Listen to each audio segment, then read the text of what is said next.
Welcome back, everybody. So on this beautiful Saturday, it seems like everyone wants to tell. Did you catch the live stream earlier? Oh man, that was a good one in my opinion. Very powerful document we went over in there, but we have another one right here. Now this article is titled, we also have some XRP news, we have some Bitcoin news, and we have some gold news if we make it that far, all right? Because this article gets a little deep. You know how it is when we get deep with these articles. This article is titled Interoperability. Is from payments.com, first of all. So it's serious business. Interoperability and extensibility will define new era of B2B payments. And when we're talking B2B payments, we're talking trillions of dollars on the table. Wait a minute. And when we're talking about B2B payments, who's at the front? The forefront of technology when it comes to B2B payments. Companies like Ripple, Stellar, Algorand, Quant, Flare, Zenfin. I could keep going, but I really don't have to. But let's jump into this article because they're tallying again and the people are not hearing it. They're not seeing the tsunami that's building up, but I don't need them to, but I'm just saying. So it begins here. It says, as the world, pay close attention to the verbiage that they're using.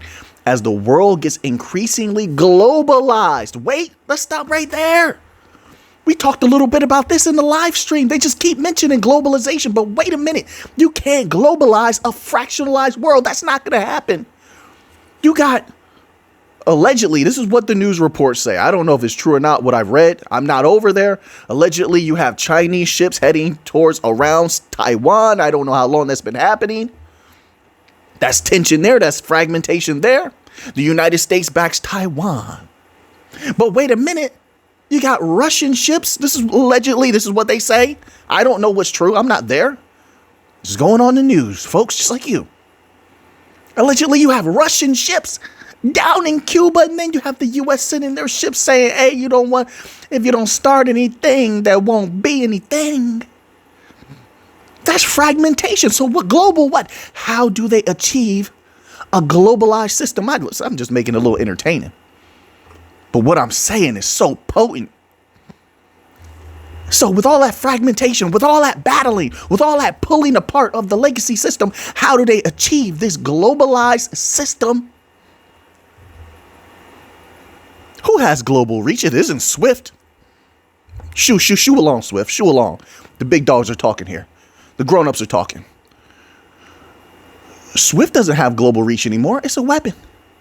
It's not Fed now. Nobody likes Fed now. Nobody uses Fed now. Shoo along, Fed now. Get out of here. That's me kicking Fed now. Get out of here. It's not Fed now. So who has the global reach? Serious business. Real talk. Steel talk. Somebody used to write that in the comment section. Yeah, I like it. I'm taking it. Steel talk. Ripple has global reach. Stellar has global reach. Algorand has global reach. Wait a minute. You put all of them together because you have to. They all serve a function. They all have their role to play. Zenfin, they have their role to play. Quant, the connector pieces, Quant, Flare, Chainlink, smart contract platforms, Algorand, Solana, they all have their little part to play. Wait a minute. What do they call that? They call that the new financial system. And the new financial system has a true global reach. It can even reach into where they can't reach into right now. Do you understand that we can access? I said this before, but now we're getting so close that even the big companies are getting excited.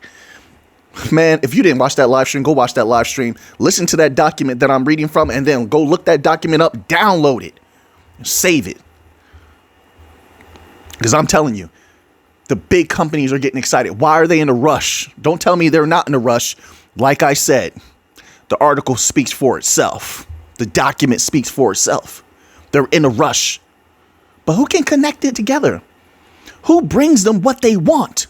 Who's the private company? Who's the private sector? Who's the fintechs? Who is that?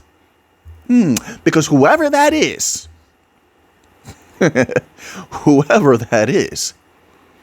has the potentiality, not a guarantee. I know. Get off your keyboard. Oh, man, there's no guarantees. I know that already. We're not talking in guarantees, but we're talking about a high possibility, potentiality. We're using pure logic here. Very simplified thinking. But the only ones who can bring true global reach and can access the money that the big companies can and that they cannot currently access, like in those areas where they have spotty connections and such. The only ones that can do that is the new financial system, the members of the new financial system. That's it as of right now. If that changes in the future, then my mind would obviously have to change as we gain new information. But as of right now, they're the only ones that have true global reach, instantaneous true global reach. Whether we're talking about moving value or information. Let's keep going. My apologies. I told you this was going to get deep. I told you. You came in the door, kiddo. Now you're in the big leagues now. Yeah. Smash that like button, by the way. Yeah. It says, with the Bank for International Settlements, they show up again. They're pushing now. They're making a big push. Bank for International Settlements Committee on Payments and Market Infrastructures emphasizing it. I told you. They're all talking about this. And there are other companies releasing documents talking about this and rushing as well. But let's keep going. It says that in its June report that a key priority area for cross-border payments is payment system interoperability. Who's been talking about interoperability for years? And extension, which means they don't want to get, and that's another thing that's going to hurt the legacy system. I'm telling you, they don't want to let go of their old systems. That's on them. I'll take the money from them, or we can go get the money directly. It's one of the way. Either way, the DLTs, the bank coins can win. Either way, it's however the legacy system wants to do it. But extension means that they want to keep a part of what their system is and layer everything on top. It's thus is extended. This is multinational, and I've seen a lot of systems fail that way. They throw a bunch of fees on top of it, a bunch of unnecessary things on top of it, and just makes the system bad once again. But just my humble opinion. It says multinational buyers and suppliers across the global B2B marketplace are increasingly honing in on those innovation guideposts as well. B2B payments and business in general may have the most to gain from embracing digital innovation, and payments modernization due to their roles in enhancing efficiency, reducing costs. Another thing I want to throw in here, just keep in mind how much. Let's say I'm going to use Ripple as an example. How much Ripple has been pushing XRP to the point where we have an article here, if we ever get to it, where Brad Garlinghouse is upset that people aren't using XRPs. He's like, I'm not kidding, folks. I'm not kidding. The article is literally, I give you the article before we even get to it. The title literally is Ripple CEO blasts market logic about why isn't XRP price booming. He wants the price to go up. He's literally telling people that he wants the price to go up, which then makes sense as to why he's pushing XRP everywhere. It's just the people don't like XRP. A lot of the people don't like XRP anymore. But Ripple does. Ripple is pushing XRP everywhere. SBI is pushing XRP everywhere. A couple other companies. I like it. Keep it like that. But anyway, let's scroll down here. I'm going to get out of this section here because there's more I wanted to cover. I might have to cover little tidbits or else we'll be here for a long time and I don't want that and you don't want that, right? This next section is titled The Role of Technology in Future-Proofing B2B Payments. It begins as such. In today's global market, the ability to conduct business across borders without technical barriers is crucial, which means right now they can't do it. Interoperability, but they need to. They need to be able to access that money, have everything flowing. Interoperability enables businesses to easily transact with international partners, which is the way of the future. Even small businesses are going to be able to instantaneously conduct business across borders. That's going to be major. This is facilitating global trade and expansion. This capability allows companies to enter new markets. That's what I was just talking about, and forge partnerships without being hindered by incompatible payment systems. Once again, let me highlight that again. Incompatible payment systems, which as of right now, with the systems that they've layered on top of each other, right? Because they've been trying to catch up all this time. So they've been stealing from the bank coin companies, pretty much. That little bit that they took was nothing. And listen, you can't take arsenic, put it in some juice and then serve it to somebody. You can't. Still poison, still going to hurt them, still going to, get them out of there. And that's what the legacy system has done. So what they've done is they've taken all the good that the DLT companies gave them and corrupted it. Like Tupac said, everything's corrupted once man touches it, right? and they corrupted these systems. So now they don't function well anymore because they're fragmented. They're siloed. These companies had to choose sides, right? So they had to choose the West over the East. Some had to choose the East over the West. So now they can't work together. So now their systems are pointless, to say the least. They're pointless.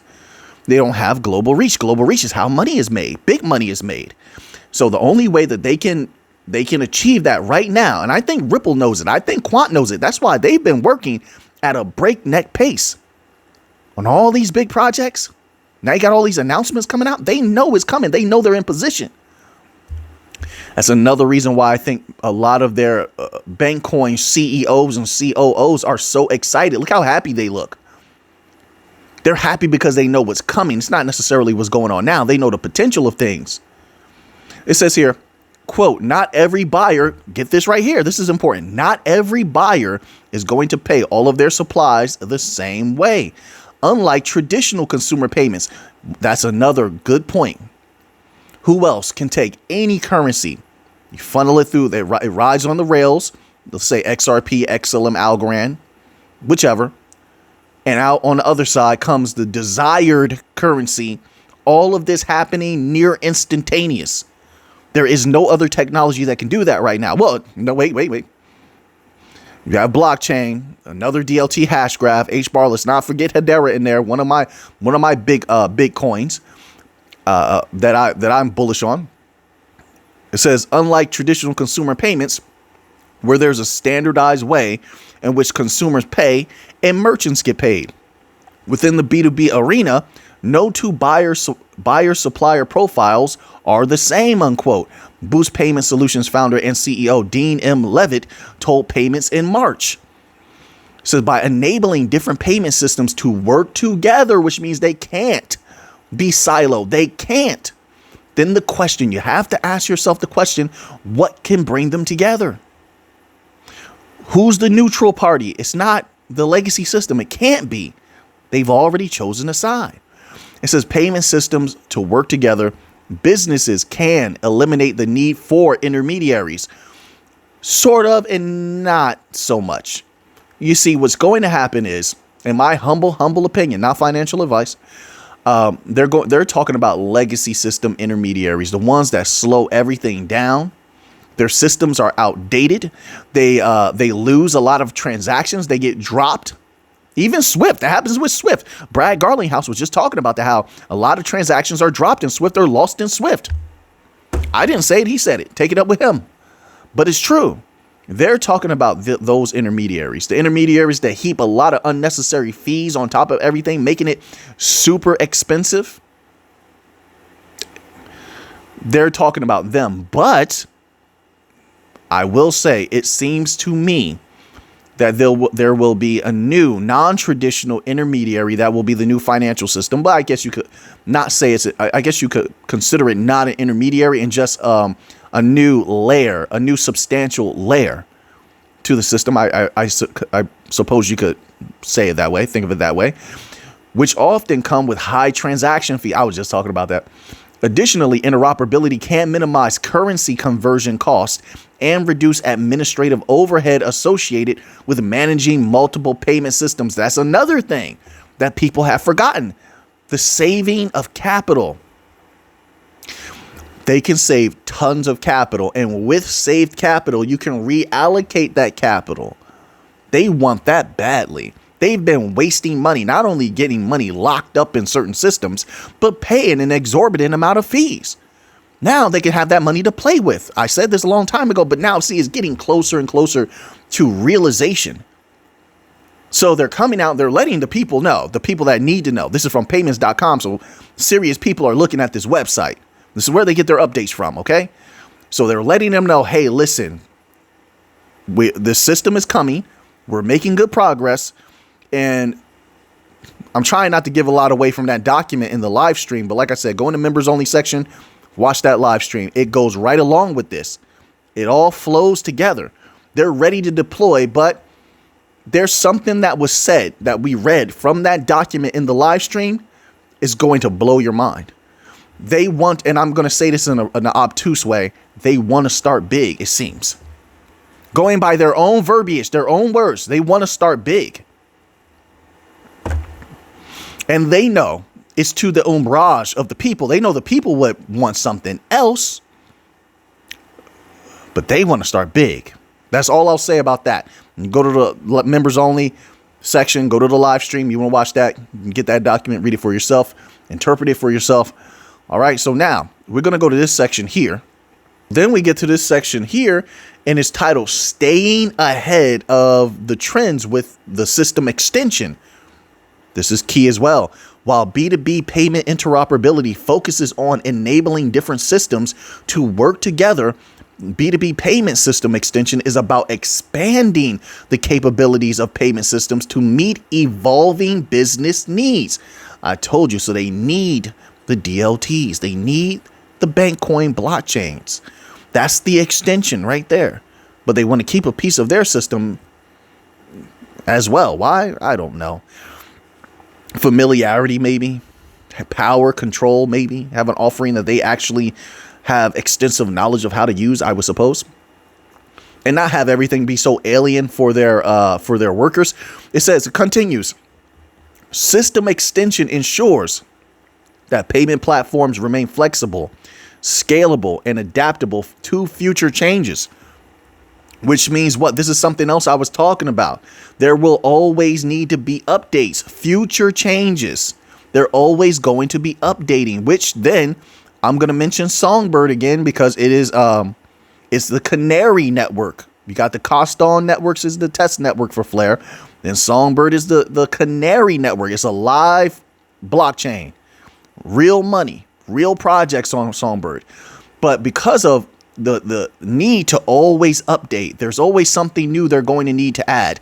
They're going to probably need to keep something in the Canary network environment, the Canary test network environment.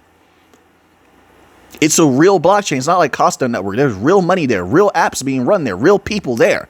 So they will need to keep something there in order to always have it testing and ready to roll it out on Flare, but have tested it on Songbird first. So there's going to be there should theoretically be a constant flow there between the two, right?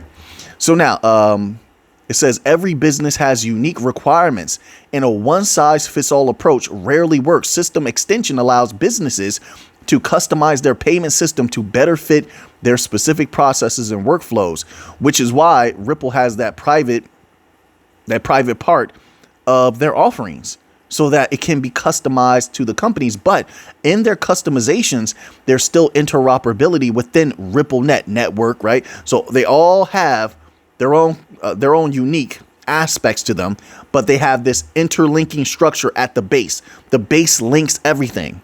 Sort of like having a substantial reality. Like everybody has a different experience. No two eyes see the same thing, but there obviously must be a substantial reality upon which everything is based. And so everyone is connected in that way because everything rests upon the substantial reality. You get what I'm saying? So anyway, I'm just giving that as an example. It says, quote, one of the biggest things that the organizations are looking for is, how can I use my current infrastructure? I told you they wanted to keep a piece of the legacy system. Terrible thing, but as long as they hand over the money, I don't care, but I just know it's going to hurt them badly. It says, and the partnerships that I have, unquote, said Aaron Lee Hugh, director of Invoice to Cash at Esker, in a conversation with Payments posted May 23rd.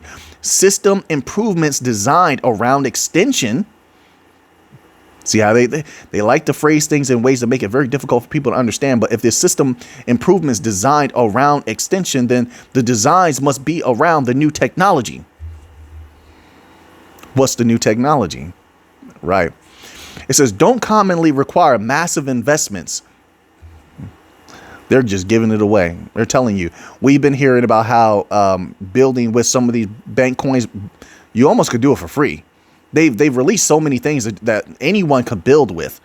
It says, or rebuilding a technology stack from scratch. The Payments Intelligence Report, quote, the Treasury Management Playbook, Technology Strategies and Best Practices, unquote, found that finance teams that may be behind the curve today can improve by implementing several relatively low cost, low effort upgrades. Wait, that part there. Finance teams that may be behind the curve, and that's the problem. This is what the Bank for International Settlements is dealing with right now. They've told people, the companies, for years to work with the private sector, and a lot of them did not. So now they're in a very difficult position because the Bank for International Settlements is ready to move forward.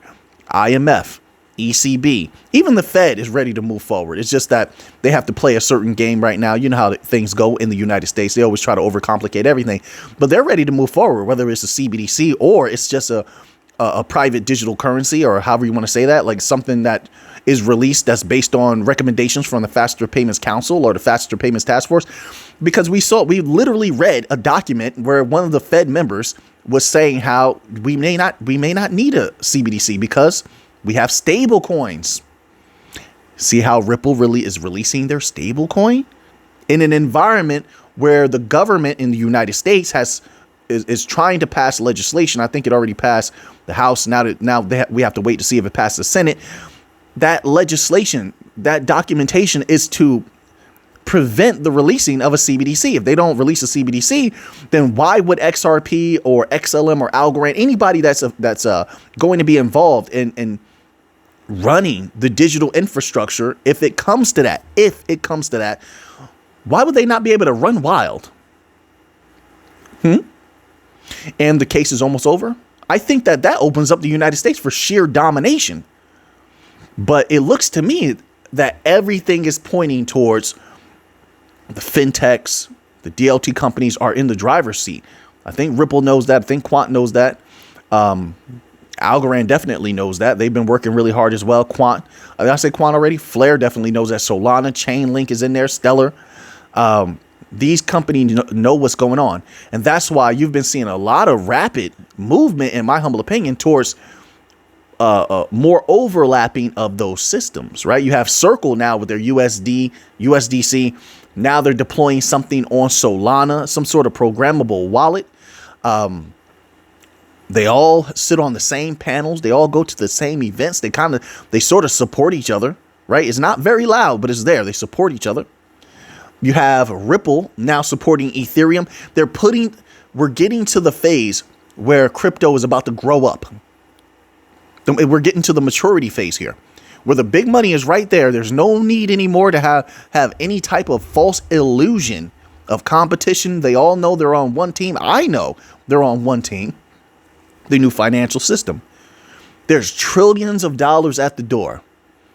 We need to keep an eye on these things. Keep an eye on the regulations, clarity, court cases. These are major catalysts. Big movements with Ethereum coming up. Keep an eye on the Ethereum activity. That's going to be a big indicator of how they approach XRP and Solana later on. Those who know, you know what I'm talking about. That's a huge catalyst. Bitcoin popping off and how people react to it is going to be a big indicator of the psychology of the people. We must pay attention to the psychology of the people to know how they are wielding their money, their value. And I personally think everything's going to go very fast. It doesn't matter whether it's Bitcoin going up or XRP or Solana. XRP, once the case is over, I do expect it to explode. I don't know how high, and I don't think it's going to last long. It's just one of many explosions. But I think the people are going to take profit super fast. Super fast. It's the psychology. So we have to watch how the minds of the people are going to be moving in reaction to a lot of these things. And that in itself is a catalyst. So we can know how to better maneuver through the markets, Man, we didn't get the gold, but I'll cover gold tomorrow. I really, maybe the next live stream, I might do commodities. I badly want to talk about gold, silver, and a few other things. Platinum, palladium movement, copper. Anybody following what's going on with copper? So maybe I'll talk about that in the next live stream as well. It was a very, very good live stream earlier today. I felt very good about that. So now that you have that information, what are you going to do with it? We didn't get to the other stuff. We'll cover the other stuff tomorrow, okay? I think we did a good job today. So now that you have that information, what are you going to do with it? I know what I'm going to do with it. So until next time, everybody, let's get to the money.